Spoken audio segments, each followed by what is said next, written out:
Sonicstate here at Synthfest 2022, and one of the great things about Synthfest is, apart from all the new stuff that's for sale, there's also odd things to find. And whilst having a little rummage around the place, we came across this. Now, I've never seen anything remotely like it in my life, and having played it, and actually Andy, who's behind the camera here, absolutely fell in love with it. We have to find out more. What on earth is it? We got weird kind of typewriter type keys here. We got some strings here, some pads. Is this a pitch bend? What's this number 5 on its own? And everything is in Japanese, so we're kind of, we're completely confused. So we had to come and seek help. And in comes Tony from Soundgas. Hello. Hello, Tony. Right. You've come to the home of weird things. Soundgas is definitely the home of weird things. Okay, so what is this? What is it called? Okay, it's a Suzuki Waraku Koto Synth. Right, so I recognise the Koto part. So Koto. Japanese 13-string traditional folk instrument that would stand about that tall. And very familiar to us from, it's a DX7 Koto. preset, yeah, yes, DX7 preset, yeah. But it's an actual 7-foot tall. Yeah, they are. They're 183 centimetres to be precise, and so modern Japanese living doesn't really have room for that. So they shrunk it down and created what they called a Taisho Koto or Nagoya harp, which is effectively they're about that long, and between I think 3 and 5 strings, and it's basically a guitar you play with keys, and you can either have acoustic ones or ones that plug in. And so I've been using one with fuzz pedals and pretending to be a guitarist without having to be a guitarist. They're great fun. Yeah. While I was, basically my reaction was exactly the same as yours. It's like, what the is that?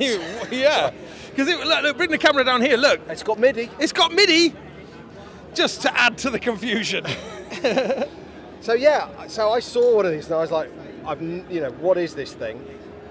And when I see something and I think, what the hell is that? I tend to buy it, which can be a bit frustrating for everyone else at Soundgas. It's like, what's Tony bought now? Yeah. And yeah, it's a synth. It's a MIDI synth. So this came after the Taisho Koto, using Japanese synth technology, and you can either play it like a keyboard, or you can strum and play it like a traditional Taisho Koto, depending on the settings over there. Right. You can also play 4 different percussion sounds. It also has a couple of the settings here are actually percussion settings, so you have all sorts of different percussion sounds on there. Because they're like typewriter. Yeah. But yeah. Well, I think though we have to hear it. We have to hear it. Yes. So I'll give you them. Okay. And I'm going to listen to it too on here, and I'm going to let you. You're going to let me play it? I'm going to let you play it. You're going to you're going to marvel at the skills.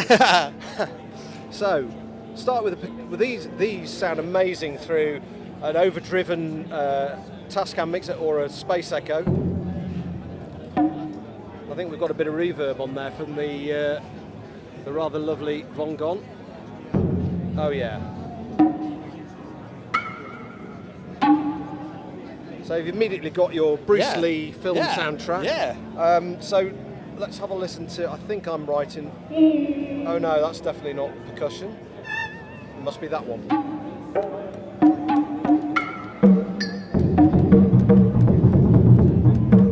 So you could pretty much write an episode of, probably not Cobra Kai because they're a bit more flash, but that's, you get it's great fun, especially you get an echo on it and you're into all sorts of weird. Why is it spaced like? Why is it like this? So because the traditional Taisho Koto all seem to be tuned to G for some reason, and that is the bass string. So let's get on a sound. Okay. So there you go. But why it's there and not there, I don't know. Yeah.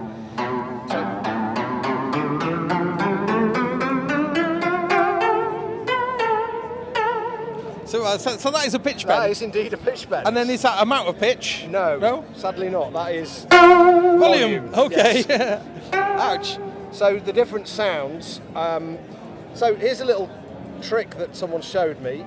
If you're presented with a Japanese instrument or a manual in Japanese, you don't understand, the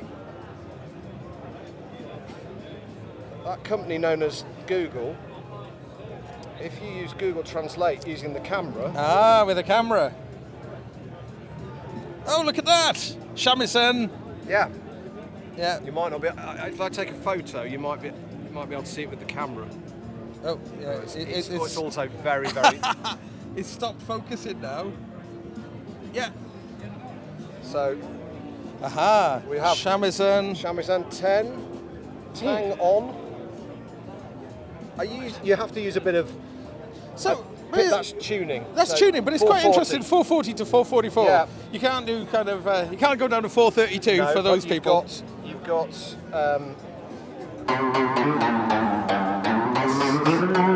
There is quite a lot of variation like a in tuning in these. Yeah. There's another series of instruments called poetry trainers, and they're quite popular as well. They're small boxes often with a speaker in, and they have little sequencers, and they're for training for traditional Japanese poetry. And they've got a very similar setup. Do you want me to just quickly run through some of the sounds? Yeah, do. Let's have a look. I am flying blind a bit here. So that's the more traditional Koto sound.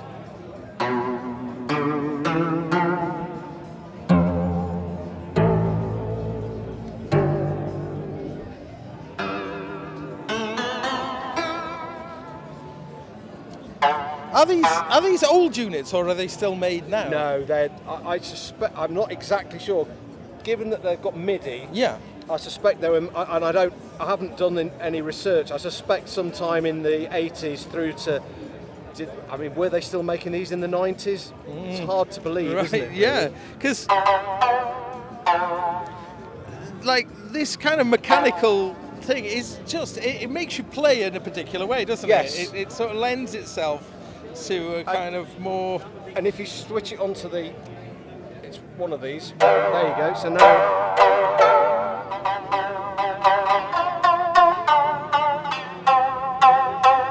So it plays like a plucked instrument as well. Right. Yeah, they're really cool and a bit weird. And I think only Suzuki made them. Oh, there you go. So I'm actually trying to work out if it's MIDI in or MIDI out. MIDI out? I would like to think it's MIDI out, but I suspect it's probably MIDI in, which that would be really disappointing, wouldn't it? Yeah. Let's have a look, see if it actually tells us. Yeah, I think sort of MIDI out. MIDI out. That makes sense. Oh, that's great. So it becomes like a MIDI controller then. Yeah. Yeah. That's now I should cool. imagine it's a very basic MIDI controller. Yeah. But yeah, you could then play your DX7 Koto setting on your Suzuki Waraku Koto Synth. That's it. That's what we've been waiting for. Amazing. So, Soundgas.com would be the place if you're interested in having a look. And you've got a few of these in stock. We have got precisely, I think, 2 at the moment. That one, which is, so they suffer from the extremes of temperature and humidity, means the veneer lifts. So you get one like this where it's got a few cracks in the surface, but it works fine. Actually, this one is missing a key, so that's one of the reasons it's our demo unit. I think we've got a mint one on the site, and there might be another one coming into stock. They don't crop up all the time, but we've usually got them because I quite like them. I've got a soft spot for them. So, I mean, looking at the kind of gear then that Soundgas has got here, then you do clearly kind of focus on quirky, unusual. I mean, there's a mixture of new things like the dust collector, but that fits the kind of aesthetic. We are actually, our specialist area is actually vintage studio gear, and we sort of branched out into selling a few new things that we quite like. The Otto boxes as well, and the Meris. Meris, of course, and the Soma Cosmos, which I love the Soma stuff. I tend to see things and think that looks interesting, and if I like it, someone else will like it. Yeah. I think. Did Danny Elfman buy one of those? Oh, really? Some interesting people. Wow. But we've got plenty of Taisho Kotos, which are great fun. And if you are a keyboard player who's always wanted to be an electric guitarist, I can't recommend them highly enough. I've definitely had a lot of fun with them. Okay. But yeah, we try and we've been doing this a long time, and it's not often I see things where I think, I don't know what that is. Over there, we kind of specialise in developing things. That on top there, have you seen that? That's our stereo Space Echo. Oh. So, if you can see the tape running in the top there. My head tech came to me and said, "Do you know we could make a stereo Space Echo?" Stereo. So it's not two machines stuck together. It's two chassis stuck together with one tape, one motor, and one set of heads. With both stereo heads. Stereo heads. Yeah. So you can. This is a prototype. We're just finishing off the final build, but you will be able to go mono in with your synth or your guitar, and then stereo out, and it will be able to ping pong left to right. Hugh's a very clever chap, and it's been mind blowing. I've had it in my studio for quite some time now, and I'm absolutely so blown away. I've been into Echoes for years. And also, as a Soundgas branded, there we got a spring reverb. So this is our reimagining of the Type 636, the Grampian Type 636 that was used by Lee Scratch Perry at Black Ark, and also Pete Townsend used it for his guitar distortion with The Who. Oh. I first came across one of these on eBay about 15, 20 years ago, and as I tend to do, I immediately plugged the drum machine into it, thought that distorts, the distortion is incredible.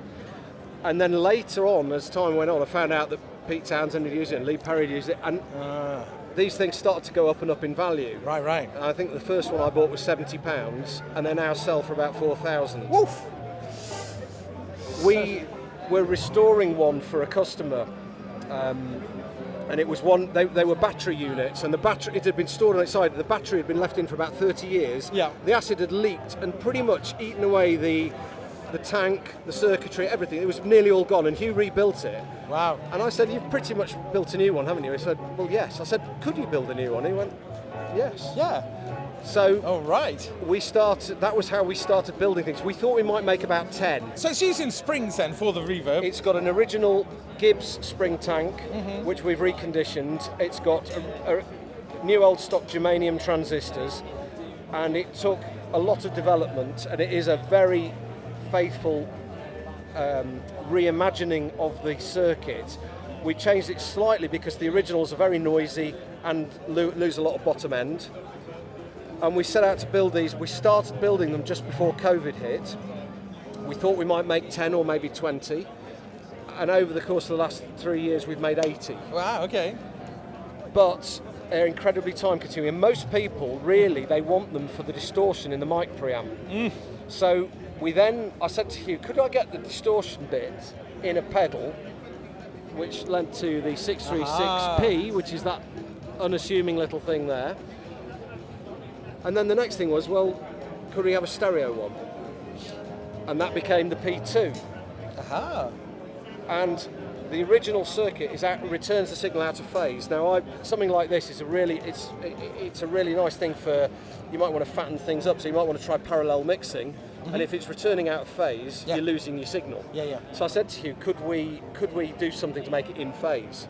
And he went, yeah, you could use transformers. Oh.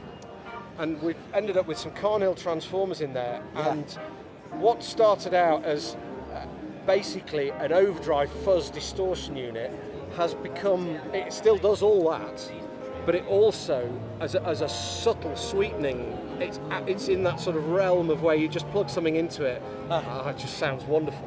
It's that transformer magic though. Yes, a bit of transformer magic, yeah. Germanium transistors as well. Lovely. And the really weird, unusual design of the Grampian mic preamp circuit, which is, it's not something that anyone would necessarily set out to design now. It's so idiosyncratic, but it just has a magic. But also interesting here, we've got EchoFix tape echo, so that's a new version of a Space Echo? A company in Australia, they've been making Space Echo parts for years, and actually single-handedly he's probably responsible for Echoes still being viable. We specialise in Roland Space Echoes, and Shane basically made so many parts for Space Echoes, then went, well, I could make my own, why don't I make my own? Yeah. And he has, and it's a fabulous unit. It's really high quality. So we got the snaking tape inside. Yeah, you've got snaking tape inside, which is always good. And it is, it looks very like a 201 because he's using a lot of the parts that he developed for restoring 201s and 501s. It sounds quite different. It's a bit cleaner, and there's a lot much wider frequency response on the repeats, which for a guitarist or a classical musician is incredible.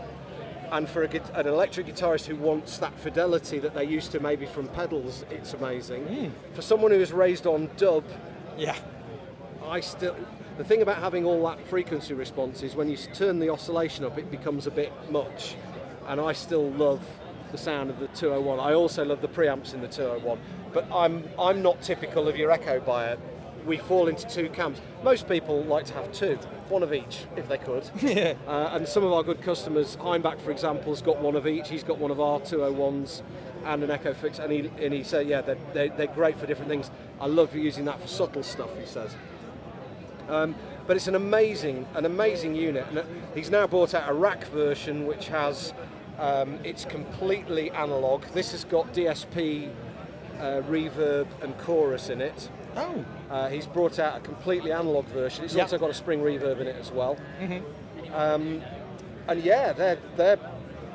it's an amazing thing. Sorry. And there is something else that I've spotted, and it's the first time I've seen one out in the wild. Now, we have sniggered at the name, but look, it's a time tosser. It records your signal into a buffer, and then you can chop it up.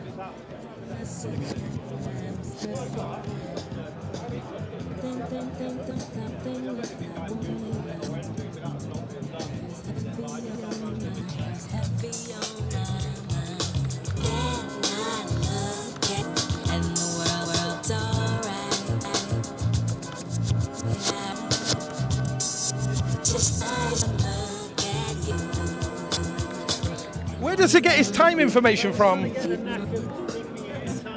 You have to press that button when you finish. That keeps it in time. I always forget to do it because I don't mind if things are out of time. All right. Yeah. Okay. So, bringing it back. Okay, well, amazing. So, Soundgas.com. Soundgas.com. Yeah. That's where all the crazy old vintage stuff is, and the kalimbas, and you haven't even seen the kalimba. Sorry. Okay. That's made in Germany. It's a bass. Ooh. Put a bit of echo on it.